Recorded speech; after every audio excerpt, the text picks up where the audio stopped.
Hello everyone, it is Misterstubstep, and today we'll be doing a value discussion on the Burning Shadow set from the Sun and Moon series of sets of Pokemon cards.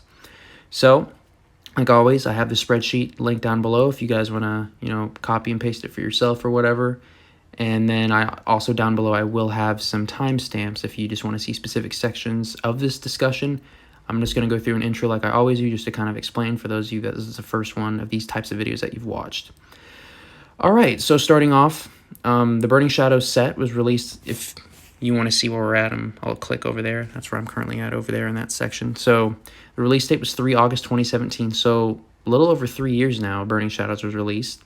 Base set card total, not too high, 147, but the secret rare total still high, which is definitely a pattern within Sun and Moon series sets. 22 secret rares, and like those are... Standard is about 1 per booster box, sometimes 1 per 2 booster boxes, but I mean 22 different ones. Like, it makes it extremely difficult to pull master sets of this, or complete sets in general, just by pulling cards without buying singles. So the set total, once again, is actually 169. Nice. Same thing as Guardians Rising. So, just going down the individual columns, you'll see the type, the card. Anything italicized, I actually own that card, so just a little note for me. But nothing too crazy. Rarity, ultra rare, secret rare. Then the raw price on TCG Player, I get that value by either going on my phone or just on a browser like on a computer. You go to tcgplayer.com, you go to the top left if you're on a phone, and you click the little menu looking button that has like 3 horizontal lines. It brings you down, you click Pokemon, and then you can click the price guide button from there and pick whatever set you want. And then on a browser, you can literally just click the Pokemon drop-down menu near the top and then click the price guide from there. And it's very useful, very easy. I mainly put these spreadsheets together just to save you guys a couple hours of research, specifically like going onto eBay and all that stuff. And for this one, I actually included some pop reports on PSA. So, slowly over time, just adding more and more little blurbs to these sheets so they're as informational as possible. All right, grade, pretty self-explanatory. I always try to find cards that are sold at a PSA 10, and then I work from there. So either PSA 10 equivalent, or in some case, you have a black label, which is even better than a PSA 10, or start branching off into CGC, GMA, all that stuff. Surprisingly, for Burning Shadows, besides like the Charizards, not a lot of cards have been graded, and they don't pass hands very frequently as far as like being sold recently compared to Guardians Rising and Sun and Moon base. So there's a lot of PSA 9s in here, which was kind of frustrating that I couldn't find any 10s. But who knows, maybe they just are that difficult to grade. And then sold price is the last sold price. I do the most recent last sold price on eBay. It's rounded up to the nearest dollar, and it's before, and it doesn't include shipping because shipping can vary if it's international or local or whatever. In reality, if you're paying for shipping and that, then that's how much the card is worth to you, but I just don't include it on here. And then the date of sale, pretty self-explanatory when it was sold. Once again, I can't confirm whether or not they paid for these cards, or maybe there is a way, but I don't know that at this time, but that's the date. And then all of these prices are as of 30 December. This video should be going up on the 1st, if I'm correct. So I'm doing this video on New Year's Eve, and it'll post on New Year's Day. So once again, work during a holiday, always fun. Well, not work, because I enjoy this. And then if you see any prices that are highlighted, red, potential profit $50 or plus, that means there's, a decent, like there's a margin that I think is great enough if your card's in good enough condition to actually send it in and make a little bit of profit. If your goal is to sell a solid profit, this is usually where I draw the line. If my card's in good enough condition and it's over $100 and it's in its respective grade, then I think I'm definitely sending that in. And then green is like usually the best cards in the set. And I actually added a new color because this is the first time we've ran across, a true chase card. All right, so now that we're done with the little intro, I'm just going to go right down this list. So starting off, we have 2 ultra rares to start off strong, over $50 in a PSA 10, which is pretty neat, and both sold fairly recently. Then we have some Marshadow, Salazzle I have, and it's one of the lowest in a PSA 10, which, woe is me, right? Then first big one is Darkrai at $75 at a PSA 10.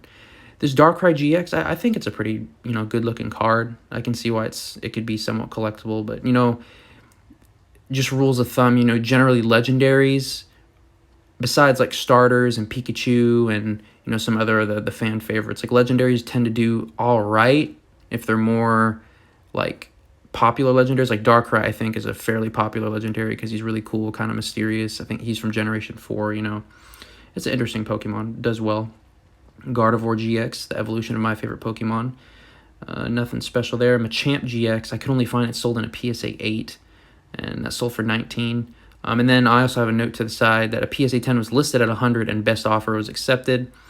64 out of the 102 that are graded on through PSA have received a 10. I think I said that right. Yeah, 64 out of 102. Yeah, 102 total graded cards, 64 got 10. So not a lot have been sent in for grading, and it doesn't look too difficult to get a 10. So yeah. Yeah, we're finally getting to the full arts. Once again, the information on this is fairly sparse within the last few months since eBay only goes back so far, and I know there's paid services where you can like go back through all of time to see where things have sold and everything, but I'm not doing that. So Golisopod have nothing on it. There's a few ungraded sold, so full art Golisopod, if you have that card, I'm sorry, it's not the most popular traded card at the moment. Marshadow. I thought Marshadow would actually do well within this set, but, you know, at least within this set, I haven't seen anything too crazy for Marshadow. A CGC 9 sold for 31 in October, and there's only 22 PSA 10s, so that's, I mean, definitely a low population. Like, relatively, it's a very low population, but it's not a very popular card either, because there's only 60 that have been graded. And then the Machamp GX full art, none have been sold. Or sorry, a few raw have been sold, but no PSA or like grader or anything like that. And you can see the refraction right there, 21 out of 51 PSA 10. Sophocles, I honestly could not remember who this dude was, and then I saw him, I'm like, oh yeah, Sophocles, I remember his little trial or whatever. I think he had to put the Chargebugs together to make a proper circuit or something. It was kind of interesting. But his full art sold for 120, surprisingly. And I heard it, I mean, I'm pretty sure he was a useful card when he was out too. Excuse me, ooh. Had a nice egg burrito for breakfast this morning. So got the Ho-Oh GX. So that's somewhat of a unique art, so I can see why that one was $80, and you'll see later down that the full art isn't sold very often because I'm pretty sure that that same artwork is what was used for a Shining Legends promo, and then obviously you have the Ho-Oh in the Elite Trainer box, and then you also have the Ho-Oh GX that's in Shining, not Shining, I get those mixed up so bad now, in the Hidden Fates. So it definitely got outshined, that's for sure.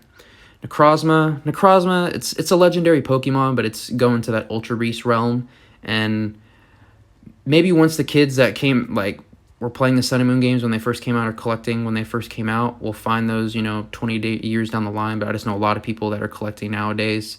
Those Ultra Beast type Pokemon, besides, like, the competitive ones, they're just not the most collectible Pokemon at the moment.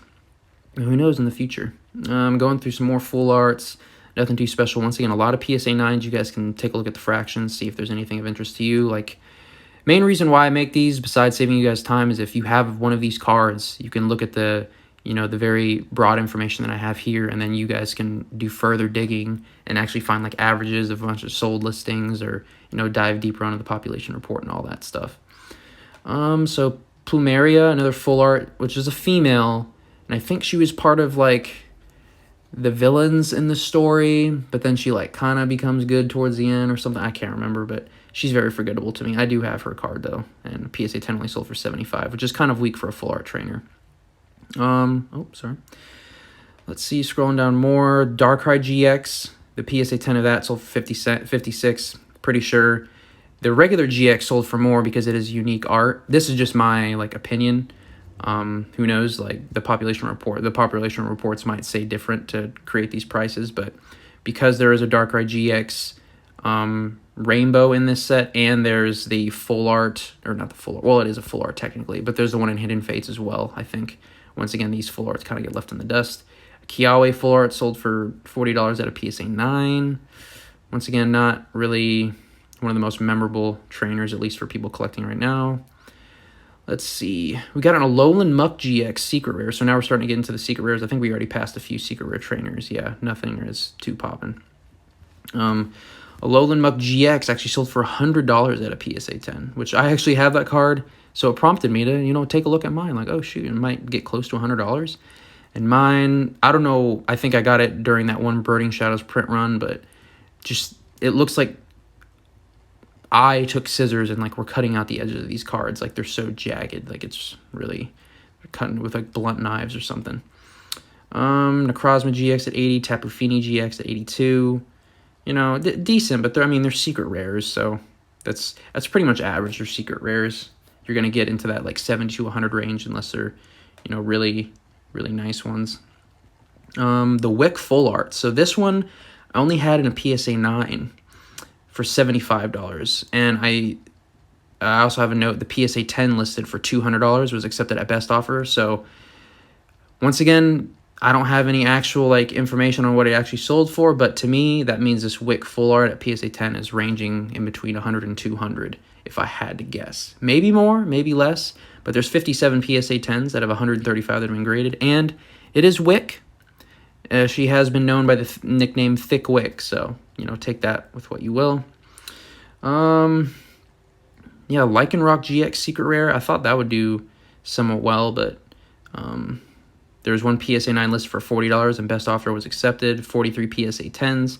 So once again, relatively, these all have really low population reports, but yeah, it's interesting. If Burning Shadows becomes one of those sets that, you know, people want the full PSA 10 set of all the ultra rares, it'll be interesting to see these numbers increase. And then we get into the first green, which is Charizard GX, which is just the regular GX that you can pull. You know, if you opened like cases of Burning Shadows, you'd probably get like a dozen of these or something. And a PSA 10 sold for $210 on the 3rd of December. So, of course, I have it italicized. So I'm like, oh, let me check out mine. And, of course, same issue. Like, it would probably get like a 7 or an 8, honestly. Like, it's in such bad condition. And all I did was put it in a sleeve and put it in a binder. But you know how it goes with the printing. And then the Acerola Full Art. So this is another one that I have to kind of estimate on. But it's another female, and you know, she's a cute female. She's part of the Ghost trial, and that was actually a trial that kind of scared me. Like the little Mimikyu thing, my first time doing it, it actually scared me a little bit. So props to Pokemon for scaring children. But this one has 55 PSA 10s, a 9 and a 10 sold, but best offer. PSA 10, I guess, is probably at least over $100 for Acerola, but you know, that's up to y'all to decide. Just no recent sales for that card, unfortunately. Machamp GX, PSA 10 sold for 100.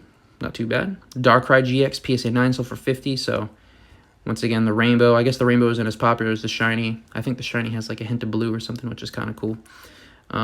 So I would guess the 10 is probably like between 75 and 100. The Gardevoir GX. Nice. Pretty much like the most expensive like regular card that's not Charizard in this set. The Secret sold for 150 at a PSA 10. That would not be a card. That would be a card I wouldn't mind getting. And that this is also the artwork that it's based off of. And actually, I'm pretty sure in editing I'll adjust it if need be, but I'm pretty sure this is the one that's based off of in Hidden Fates as well, the artwork. And then we get into the secret rare energies. So for some reason, the previous secret rare energies that we've been looking at, you know, the grass, lightning, fighting, like all those other ones, like they were all right, like definitely collectible if, you know, for somebody that is an energy collector, which there are energy collectors out there. But these ones, for some reason, are just way more expensive. I don't know if it's in Burning Shadows or because Fires with Charizard or Fairy's unique and it's technically not being like officially printed anymore, except in the special sets, or Darkness originally starting out as a special energy and now it's a basic energy, but it's still kind of special to a lot of people. But these sold for really good. And I imagine and I'm pretty sure the energy cards are fairly difficult to grade in a 10 because they just have so much hollow foil on them. But, I mean, you can see the fractions to the right, like the population reports. It's generally about the same as other cards that have been graded in the set, except for the Darkness energy, which only 101 have been graded, but only 38 are a PSA 10. So it's a pretty low population. The last 10 was sold for $338, and I imagine that if the other ones were in 10s, like a Fairy at PSA 9 sold for 140. So I imagine any of the other ones at PSA 10 probably sell for at least 200, and the Darkness has already sold for over 300. And finally, we have Charizard GX Secret Rare. Probably one of the biggest chase cards that has, you know, hit the TCG in a long time, you know, up to this point. Because it was the first Rainbow Charizard.